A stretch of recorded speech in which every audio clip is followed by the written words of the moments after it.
இதை போல் வாரத்துக்கு 2 நாள் செஞ்சு சாப்பிட்டுக்கிட்டே வந்தோம்னா இடுப்பு வலி, கை கால் வலி எல்லாம் பறந்து போயிடும். இதுக்கு ஃபர்ஸ்ட்டு நான் ஒரு 2 கப் அளவு உளுந்தை எடுத்து நல்லா கழுவி க்ளீன் பண்ணி ஊற வச்சுருக்கேன். இது ஒரு 3 மணி நேரம் ஊறின உளுந்து.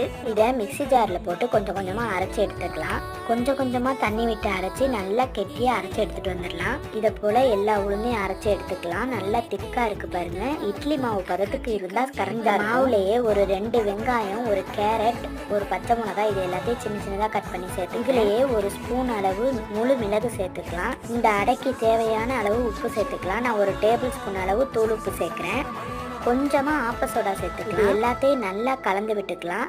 கலந்து விட்டுட்டு உடனே நம்ம சுட்டுடலாம். இது நல்லா கமர் ஏறணும்லாம் நம்மளுக்கு தேவையில்லை. அவ்வளோதான், மாவு இப்போ ரெடியாக இருக்குது. அடுப்பில் தோசைக்கல்ல வச்சு இதை நம்ம சின்னதாக ஊற்றணும். ரொம்ப பெருசாக ஊற்றக்கூடாது, தோசை மாதிரி சின்னதாக இருக்கணும். அப்போ தான் அடை நல்லா சாஃப்டாக இருக்கும். சுற்றிலும் கொஞ்சமாக நம்ம ஆயில்